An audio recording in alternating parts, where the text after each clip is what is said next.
afternoon and welcome to Sked Live. I'm Karen Doradea, and here's what's making news now. The speech from the throne outlines the provincial Liberal government's priorities as an election looms just 80 days from today.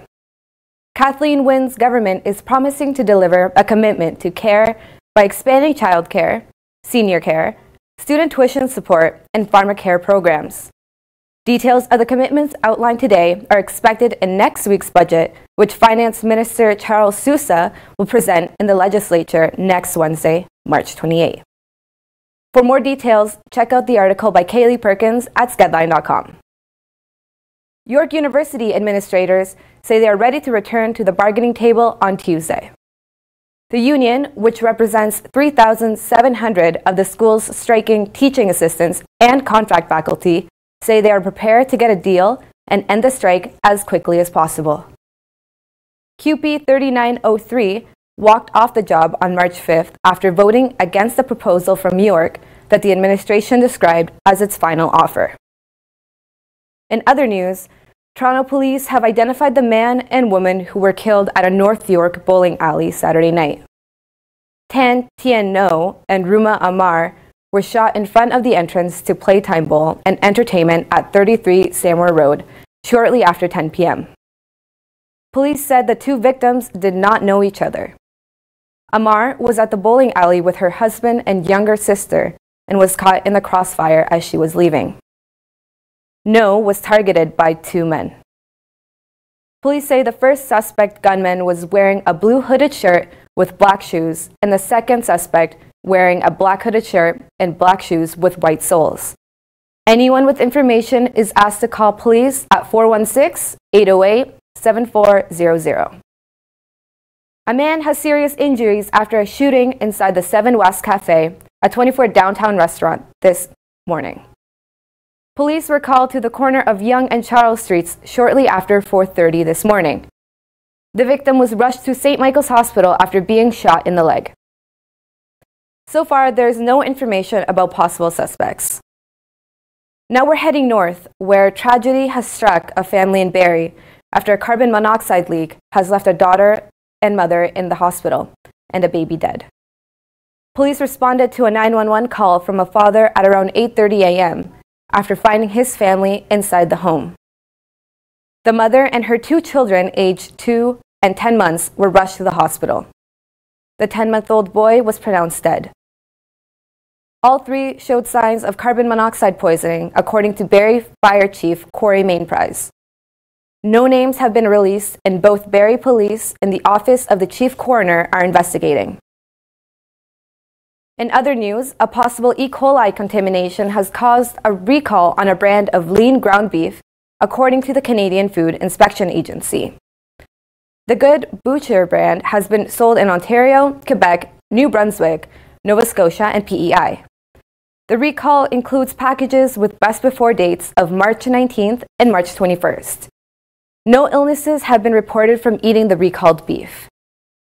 Now we're sending it off to Daniel for local sports news. Thanks, Karen.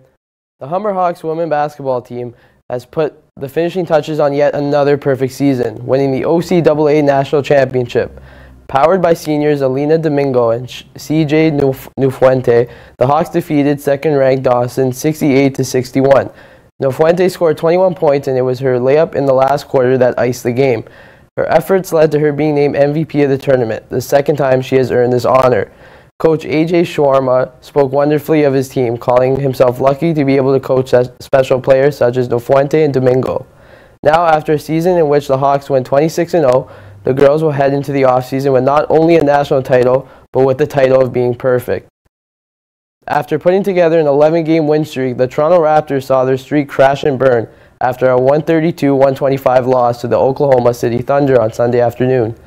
A game that started as a battle between two elite playoff teams turned into a fiery affair that saw DeMar DeRozan, Serge Ibaka, and Dwayne Casey ejected.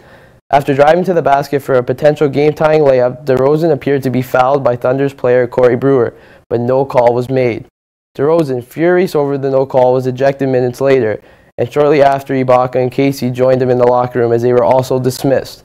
The Raptors believe the loss is just another example of inconsistent officiating against them this season. Casey added after the game that consistency is what you want. Fairness and consistency. Couple nights, fairness, consistency, and we're going to complain the proper way. How the game was, got out of hand at the end, and we just watched the calls. We're going to do it in the proper way. I'm not going to step here and criticize officials, and because we made enough mistakes down the stretch. Also, we shot ourselves in the foot. We missed some easy shots, layups, free throws, turnovers, and that's a good team. The Raptors have not been shy to voice their opinions, as DeRozan was fined earlier this season for comments about NBA officiating after a loss to the Golden State Warriors. But after an emotional roller coaster of a weekend, the Raptors will have to recompose as they are set to travel to Orlando tomorrow to take on the Magic. Continuing off our theme of emotional letdowns, Toronto FC are still searching for their first win of the season after a 1-0 loss to the Montreal Impact Saturday. The Toronto side has been unable to solve their MLS championship hangover, as a 41st minute goal from Impact rookie Jason Vargas was the difference maker. TFC had possession for over 64% of the game, but were unable to do much with their chances. Coach Greg Vanney alluded to possible fatigue from flipping between Champions League and MLS play in his post-game interview, saying, "When you go to Tigres and you have an edge and you're playing to make sure you maintain that edge, it's a different mindset than coming into Montreal and going after it and trying to win the game." Now the TFC side will enjoy a much-needed break, as they are not set to play until Friday, when they will host Real Salt Lake at 8 p.m. For Leafs fans, there are only a few better feelings than a victory against the Montreal Canadiens. Beating the Canadiens feels even better when it's a 4-0 shutout on home ice, which is exactly what the Leafs accomplished Saturday night. Curtis McElhinney was between the pipes for the Leafs, filling in for the injured Frederik Andersen. McElhinney stopped all 32 shots he faced en route to his third shutout of the season. Andreas Johnsson scored his first goal of his career in just his second ever NHL game. A 7th-round pick, Johnsson scored the final goal in Saturday's game. William Nylander and Nazem Kadri also both added goals in the victory, which gave Toronto its 12th straight home victory. The win keeps Toronto's momentum rolling, as they are set to face off with the Atlantic Division leading Tampa Bay Lightning tomorrow night at 7:30. As the MLB season inches closer and closer, the Toronto Blue Jays have made many moves over the weekend in order to prepare for the upcoming season. Pitching coach Pete Walker said yesterday that barring any unforeseen issues, Marcus Stroman is set to pitch in the 4th game of the home opening series against the New York Yankees. After dealing with a shoulder issue, Stroman made his spring debut Saturday, pitching 2 hitless innings in a victory over the Canadian junior national team. Saturday's game also served as a touching tribute to late Blue Jay Roy Halladay, as his son Braden Halladay took the mound in the 8th inning to face his dad's former team. The younger Halladay pitched a 1-2-3 inning against his father's former team, showing the same composure his dad flashed during his playing career. The Jays are currently in action against the Atlanta Braves, with Aaron Sanchez on the mound. The team is also expected to announce their opening day starter and starting rotation order tomorrow. Now, here's to Alessandra with all your up-to-the-minute entertainment news. Thanks, Daniel. Canadian comedian Mike MacDonald has passed away Sunday afternoon at 62. MacDonald passed away peacefully with the comfort of his family at the Ottawa Heart Institute. The regular Just for Laughs stage performer had a successful career, appearing on shows like The Late Show with David Letterman and The Arsenio Hall Show. MacDonald also appeared in multiple CBC and Showtime specials. MacDonald's brother, JP, says he loved nothing more than to make people laugh. As the word spread in the comedy world about his passing, fellow comedians like Brent Butt and Cliff Nestoroff tweeted their condolences. A Cirque du Soleil performer died Saturday evening after falling during a performance in Tampa, Florida, the Canadian entertainment company announced Sunday. French aerialist Yann Arnaud was taken to hospital, where he later died from his injuries. Yann had been working with Cirque du Soleil for 15 years and was loved by his peers. Cirque du Soleil president David Lemaire is offering support to its employees and said that psychologists have been on site. Cirque du Soleil canceled its 2 Sunday performances and said it's working with investigators. Sunday was an emotional day for the Simpsons fans everywhere.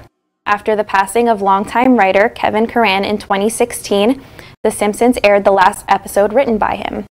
Executive producer Matt Selman confirmed the emotional truth behind Sunday's episode with a tweet saying, "The episode was written and inspired by the pal Kevin Curran, who died in 2016. Kevin passed away October 2016 following complications with cancer." After 11 years, Chris Van Arsch is stepping down from his role as artistic director of Dior Homme and will be replaced by former Louis Vuitton artistic director Kim Jones. His runway collections are best known for mixing his own music reference and cult obsessions with Dior's history of tailoring and sophistication. His Dior Homme campaign strayed from the norm, featuring music stars like Boy George and A$AP Rocky. Stay tuned for more entertainment news, but here's our English muffin Connor for what's trending. Thanks, Alessandra. I'm back once again with all your social media needs. Another St. Patrick's Day has come and gone, with people all over the world donning their best green attire. Eric Trump tweeted this beautiful image of the Chicago River as it once again turned green. But it was the Irish at England's Twickenham Stadium who stole the show. Irish rugby star Peter O'Mahony was celebrating his team's Six Nations rugby tournament win when he gave a young fan his medal. Moving on now, and did you know there is a museum of failure in Los Angeles? Following on from the successful Swedish branch, a new site has opened in Hollywood. The museum features the largest collection of failed products and services from around the world, and it features products such as Pepsi's Crystal Cola and a lasagna created by healthcare giant Colgate. Some sad news now, and Bento, the synth-playing keyboard cat, has died. Bento went viral in 2009 when his keyboard skills caught the heart of millions and propelled him to feline icon level, only to be matched by Grumpy Cat. His owner Charlie Schmidt has since posted a tribute to his beloved animal, which can be found on YouTube. Finally, if like me, you love books, then you will love this. The Tianjin Binhai Library has gone viral over the weekend after Business Insider tweeted a video of a small tour. The library in China has shelving for 1.2 million books and is famed for 5 levels of unique architecture with a giant globe in the heart of the building.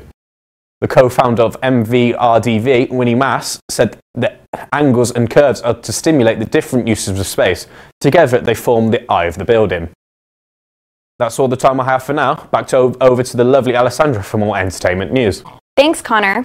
Love, Simon, a film based on the novel Simon vs. the Homo sapien Agenda, was released on Friday. Written by Becky Albertelli, it revolves around 17-year-old Simon Spear, who has a big secret. Actor Nick Robertson claims that the character Simon has a completely normal life, other than the fact he's gay.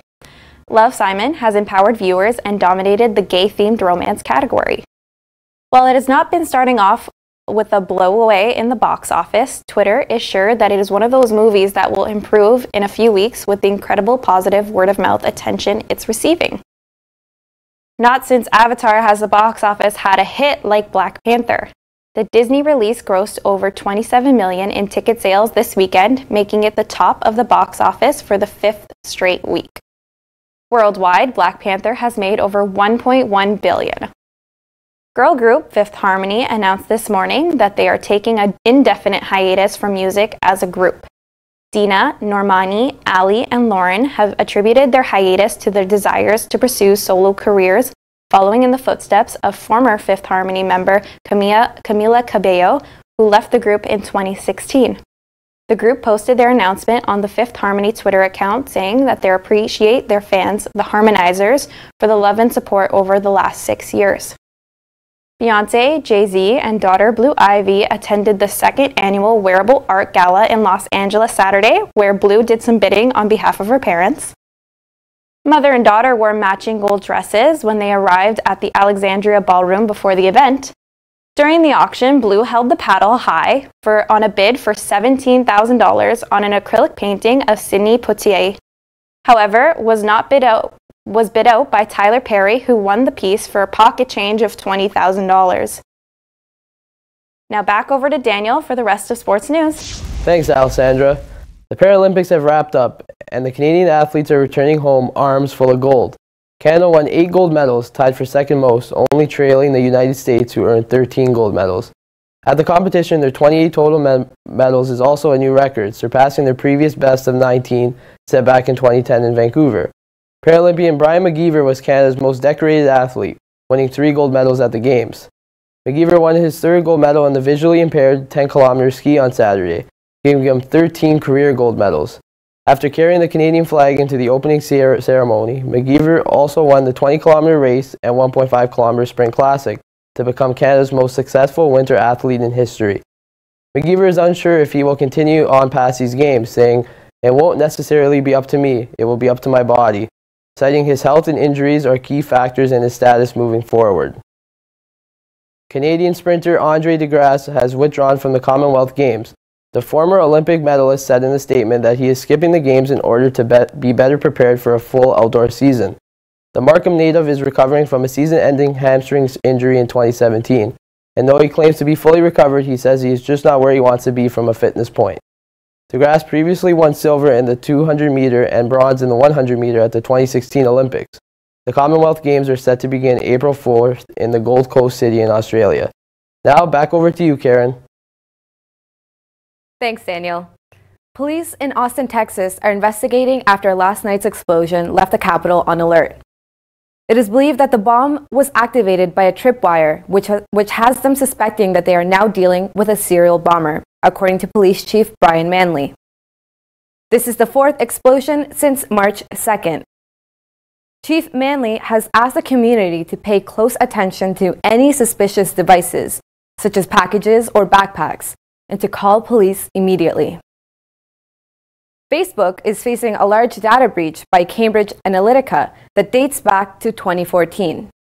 Over 50 million users had their profiles harvested in early 2014 to build a system that could profile individual US voters in order to target them with personalized political advertisements. Personal information was taken without authorization. However, in a documentation seen by The Observer, Facebook was aware of the situation in 2015, but failed to alert users and took only limited steps to secure information. Cambridge Analytica is the same company that worked with Donald Trump and his election team and the winning Brexit campaign. Vladimir Putin has been re-elected for another 6 years in Sunday's presidential election. Putin won 76.7% of the 99.8% of the votes counted in, and will hold presidency until 2024. The second place came to Communist Party candidate Pavel Grudinin, who won 11.79%. Putin has dominated Russian politics for 18 years, leaving him as the country's longest-serving leader since Soviet dictator Joseph Stalin. In other more local news, Toronto is saying farewell to 4 pandas that are now heading off to the Calgary Zoo. Da Mao and Shun are 2 giant pandas that have been on loan from China for the last 5 years. Jia Pan Pan and Jia Yoya, 2-year-old twins, are also joining them on their new adventure. They'll be at the Calgary Zoo until 2023. Now back to Daniel for a recap on March Madness. Thanks, Karen. March Madness has only just started, but the college basketball tournament has already delivered on its fair share of madness. Xavier joined Virginia as the second #1 seed to be eliminated on the opening weekend after falling 75-70 to Florida State. This is just the 4th time since 1979 that 2 #1 seeds failed to make the Sweet 16. Though Xavier's loss may have been the biggest upset of yesterday's games, they were not the only upset. Second seed Cincinnati also felt the effects of the madness, blowing a 22-point lead to 7th seed Nevada yesterday. North Carolina will also be joining Cincinnati on their voyage home after being dominated by 7th seed Texas A&M 86-65. After this weekend's madness has wrapped up, only 7 top 4 seeds have advanced to the Sweet 16, tying for the fewest ever. Kansas and Villanova remain the only #1 seeds remaining, but both have difficult contests up ahead. Villanova is set to take on 5th-seeded West Virginia, who have averaged over 89 points in their 2 games. And Kansas is set to take on Clemson, who are coming off a 30-point victory over Auburn. And now, back to Karen to wrap things up. Thanks, Daniel. That's all for today's news. Thanks for watching. I'm Karen Doradea. Bye for now.